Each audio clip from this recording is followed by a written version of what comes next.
Amis de la culture et des belles lettres, ah la caméra est là, amis de la culture et des belles lettres, Michou TV, bonjour, je vous avais promis que je reviendrai, vous voyez ça va vite, hein, c'est formidable. Oui, alors, pas de commentaires farfelus sur la coupe de cheveux, j'ai rendez-vous cet après-midi chez le tonsor, mon latin, qui vient de tondre, enfin vous avez compris quoi, dans mon petit village. Voilà, alors on va parler évidemment de... Qu'est-ce qui nous occupe aujourd'hui dans les médias? C'est la retraite. La retraite, alors on va laisser tomber l'Ukraine parce que là l'Ukraine, elle est phagocytée par l'affaire Palmade et par la retraite et la NUPES. Voilà. Donc Zelensky, s'il n'a pas compris que de toute façon c'était un bon à rien, c'est son problème. Vous avez qu'à acheter le canard enchaîné de cette semaine, vous allez voir de la façon dont est analysée cette guerre. Bon, enfin, passons. C'est pas marrant non plus, hein, ne vous méprenez pas sur mes sentiments et sur ma prise de position, mais j'avais dit que je ne parlerai pas de l'Ukraine et de la Russie, je préfère ne pas en parler.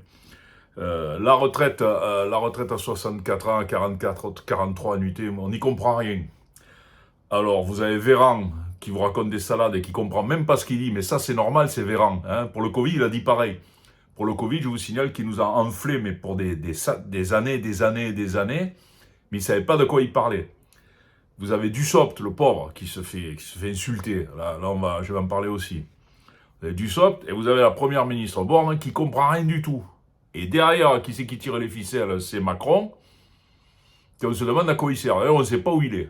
En ce moment, on ne sait pas où il est. Alors, pendant les plus gros bordels de manifestation, lui, il s'en va à l'étranger ou à Bruxelles. C'est vachement plus important d'être à l'étranger que de s'occuper un peu du peuple. Alors, ce peuple qu'il méprise, parce que Macron, il a toujours méprisé le peuple. Macron, il est comme ses conseillers, il s'imagine qu'il comprend le peuple. Non, il ne comprend pas le peuple. Il a fait les grandes écoles, il a fait les grandes études, il ne comprend pas, c'est pas possible. Alors moi, ce qui me gêne derrière dans cette retraite, c'est des gens qui ont pensé mettre la retraite à 64 ans. Bon, il faut sauver le régime de retraite, je veux bien, écoutez, ce qu'on peut faire, c'est mettre tout à plat, tous les régimes spéciaux, tous les régimes spéciaux, sénateurs, SNCF, EDF, Air France, je sais pas moi, enfin... Partout où il y a des régimes spéciaux, on arrête. Parce que qui c'est qui va dérouiller là? C'est le petit travailleur. Et qui c'est qui va profiter? C'est les fonctionnaires. Ouais, j'ai été fonctionnaire en 35 ans, et je sais comment ça se passe. Donc aujourd'hui, le cul derrière un bureau, 6 heures par jour, sans les RTT, sans machin, sans ci, sans ça, vous pouvez pousser jusqu'à 65 ans. Hein, mesdames, messieurs les fonctionnaires de certaines administrations. Je ne parle pas des fonctionnaires qui sont dans la rue, qui sont en train de casser des cailloux, parce que des ouvriers d'État ou des fonctionnaires territoriaux qui cassent des cailloux, il y en a. Qui coupent les forêts, qui s'occupent là, il y en a des travailleurs de force, il y en a. Bon, peut-être qu'il aurait fallu faire un distinguo, mais non. Alors on met tout le monde sur le même pied d'égalité. Et la retraite à 64 ans pour tout le monde, d'accord, ok, mais tout le monde. Tout le monde. Voilà, tout le monde. 0 égale 0. Et on enlève tous ces régimes spéciaux, ces régimes particuliers et tout. Parce qu'aujourd'hui, et là je rejoins les syndicats, CGT, CFDT, enfin pas FO parce que c'est la rigolade, mais il y a des grands syndicats qui disent que ce sont les travailleurs qui en prennent plein la gueule. Ben oui, ce sont les travailleurs, parce que les travailleurs, de toute façon, il n'y en a plus, ils n'ont plus les moyens de se défendre. Fonctionnaires, l'enseignement, qui c'est qui manifeste? Les enseignants. Les enseignants, on entend à la télé l'autre jour... Bon, je ne vais pas vous refaire le coup des enseignants qui travaillent X jours par semaine, X pendant 3 mois, 2 mois, ils sont en vacances. Bon, ça c'est un poncif habituel de certaines extrêmes, je ne vais pas en parler. Mais bon, là, une bonne femme qui vous dit, moi je ne me vois pas 64 ans en train de faire l'école à des enfants. Bon, ok, d'accord, je veux bien, si c'est si fatigant que ça, ok. Il y en a une autre qui dit, oui, moi je suis professeur d'université, et on va m'appeler mamie. Madame, professeur d'université, c'est 2 heures de cours par semaine. Faut arrêter les conneries quand même. Bon, voilà, ça va nous péter au nez, cette retraite. Ou alors Macron va passer en force, et puis il n'en a rien à cirer, puisque de toute façon, c'est son dernier mandat. Sauf si, vous allez voir pourquoi. Soit il baisse le pantalon, et puis à ce moment-là, en France, on ne réforme pas, on reste commodé, puis on n'en parle plus. Hein. Là, le Covid, ça nous a coûté des milliards de dollars, ben là, ça va nous faire pareil, et puis voilà, on s'en fout. Puis nos gosses, ils feront ce qu'ils ont envie. Enfin, moi, mes gosses, non, ils travaillent. Mais mes petits-enfants et mon arrière-petit-fils, ils se débrouilleront. Voilà, les générations futures, on n'en a rien à cirer. Oh, on en est. Alors, on vient parler justement de cette retraite, du débat à l'Assemblée nationale. Moi, ce que je peux dire, c'est que le comportement, non pas de la gauche, parce que le Parti communiste avec M. Chassaigne, qui est droit dans ses bottes et qui est un type très très bien, que j'apprécie beaucoup. Ses interventions sont de très bon sens. Le Parti socialiste qui n'existe pas mais qui est là. Quelques gens de gauche ci et là, mais le comportement de LFI, non mais attendez, c'est bon qu'il veuille pas mettre la cravate, qu'il veuille pas s'habiller par provocation, par ci, par déni. Moi, allez, ok, d'accord. Ça, c'est le règlement de l'Assemblée nationale. L'Assemblée nationale a qu'à prendre le règlement et dire c'est obligatoire la cravate et les dames, il faut que vous soyez nickel. Voilà. Bon, mais si l'Assemblée nationale ne veut pas le faire, c'est son problème. Mais les insultes, assassin, le pied sur le machin, le chose. L'interprétation de la phrase du député RN, ils ont qu'à retourner en Afrique, oui, mais c'est le député noir qui était visé, bon, tout ça. Cette capacité de LFI à bordéliser le débat, comme dit Darmanin, et Dieu sait si Darmanin c'est pas mon ami, bon, ça suffit, quoi. À un moment, c'est plus possible, ça peut plus avancer. Alors, j'apprends dans la nuit, puisque j'étais debout vers 4 heures, que LFI aurait retiré 95% de ses amendements. Bon, écoutez, peut-être qu'ils ont eu la pression, à mon avis, il y a eu la pression du PS et du PC et des autres, de dire, bon, mais on va éclater la NUPES, il n'y aura plus de NUPES, vous allez vous débrouiller tout seul. C'est possible aussi, parce que là, ça risque de changer la donne. Alors, on va voir. Donc, moi, si vous connaissez un député LFI, je suis mon député, c'est un député LFI, et en plus, il est enseignant. Donc, vous imaginez que je ne vais pas y adresser la parole. Bon, si vous en connaissez un qui a un peu de bon sens, parlez avec lui, dites-lui d'arrêter les conneries, quoi, parce que c'est une image lamentable de la démocratie française. Voilà, c'est une honte. Voilà, c'est une honte. Voilà, c'est tout ce que j'ai à dire. Alors, comment pourrait-on faire pour arrêter ce genre de conneries? Moi, je le dis depuis toujours, Monsieur le Président, vous réfléchissez en ce moment, on le sait, vous réfléchissez à un nouvel ordre administratif en France. Ben, balancez un référendum national, faites une nouvelle 6e République, la 6e République en État fédéral. Voilà, vous transférez la quasi-totalité, vous gardez les pouvoirs régaliens, vous transférez la quasi-totalité des pouvoirs secondaires aux régions, vous supprimez quelques régions Occitanie. Moi, j'ai rien à faire à Tarbes ou à Lourdes, hein. Ça n'a rien à voir avec la région, hein.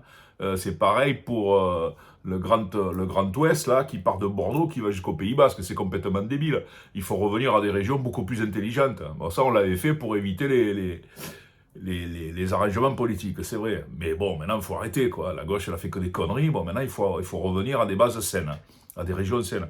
Donc, vous transférez une partie de la justice. L'État garde la Cour de cassation, la Cour suprême. Vous transférez la justice.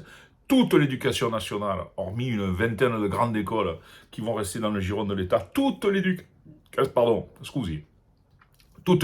nationale passe aux régions. Sarkozy l'avait dit, vous voulez modifier, vous voulez réformer l'éducation nationale, balancer l'éducation nationale aux régions. C'est Sarko qui l'a dit, c'est pas moi, c'est Sarko qui l'a dit. Voilà, allez, balancez-moi tout ça. Vous leur laissez la TVA, vous leur laissez ça, l'environnement, vous le laissez aux régions, la culture, alors la culture, je vous parle même pas de madame la ministre de la culture, mais ça c'est du grand n'importe quoi. D'ailleurs, dans la culture, ils savent pas qui c'est, ils l'ont jamais vu. Mais j'ai jamais vu, comment dirais-je, une montagne de conneries comme ça. Alors je prononce pas le nom parce qu'on va dire que je vise quelqu'un qui a un nom à consonance moyen-orientale, Afrique du Nord, on va dire, ouais, c'est un putain de raciste. Non, non, madame, vous êtes nulle, voilà, vous êtes nulle. Vous êtes une femme, vous êtes nulle, et qu'est-ce que vous voulez que j'y fasse? Moi, c'est pas ma faute. Hein. Alors, président Macron, la 6e République, je me dépêche parce que je vais arriver au timing de 10 minutes, et après, ça va vous allez en avoir ras-le-bol. Pierre Palmade, la problématique du fœtus, on en reparlera là, dans une semaine quand je reviendrai sur les ondes. Le problème du fœtus, est-ce que le fœtus est un être vivant ou pas? Vous allez me dire oui, c'est un être vivant. Par exemple, ceux qui vont me dire oui, c'est un être vivant, ce que je considère comme tel. Sauf que quand on fait un avortement, on tue un être vivant. Putain, vous voyez la complexité du... Donc ça, il va falloir y revenir. Après, Palmade, c'est Palmade. On savait qu'il était sous coque en permanence et qu'il avait des copains et tout. Bon, voilà, ben c'est son problème. Tant qu'il reste chez lui, moi, il fait ce qu'il veut. Le problème, c'est qu'il est sorti pour l'acheter à manger ou faire autre chose, ou chercher de la coque. J'en sais rien, on verra. Paris, Paris, la nouvelle, la folle, la mère d'Hidalgo, Madame 47%. elle est en train de mettre Vélorue. La Vélorue, c'est une rue avec priorité absolue au vélo. Voilà. Bon, vous l'habitez Paris, c'est votre problème, habitez Paris. Mais quand vous venez ici dans le sud ou dans l'ouest, n'emportez pas vos idées de vélo à la con. Parce que vous commencez à nous saouler avec les pistes cyclables et compagnie. Ça commence à devenir gonflant, priorité des vélos. Moi, dans mon bled, les vélos, ils prennent les sens interdits avec le gamin derrière et ils ont tous les droits. Un jour, ça va partir vinaigre. Qu'est-ce que vous voulez que je vous dise? Je finis avec l'international. Donc, le tremblement de terre en Turquie, les pompiers français qui sont allés au Chili. C'est bien, c'est parfait. Moi, je dis bravo. On est allé travailler un peu au Chili, expliquer les contre-feux, les trucs comme ça. Il paraît qu'en France, on est des spécialistes. Moi, je suis OK. La Turquie, on a envoyé... Bon, mais évidemment, là-bas, c'est la course à l'échalote pour l'association qui va faire le plus grand nombre d'interventions et tout. Tout le monde est là-bas. C'est bien. 35 000, 45 000, on va dire 50 000 morts. Parce que vraiment, c'est ça. C'est très bien. La France, au moins, elle y va. Mais elle pourrait faire beaucoup plus. Le dernier à l'international, c'est l'intelligence. Alors ça, c'est dans le Canard enchaîné, j'invente rien. Hein. Voilà. C'est Macron sans frontières. C'est Macron qui a convoqué des ambassadeurs d'Israël, d'ambassadeurs français en Israël, des spécialistes d'Israël, des spécialistes de ci, de ça, pour chercher, Macron va chercher un successeur à Mahmoud Abbas, le président de l'autorité palestinienne, qui a 87 ans.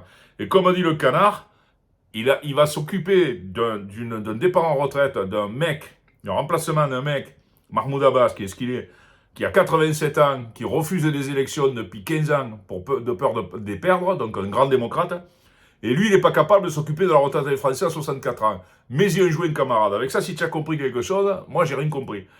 Alors voilà, bon, on s'occupe de l'étranger, mais par contre, les Français, hein, c'est comme d'habitude. Vous l'aurez dans le baba et vous payerez.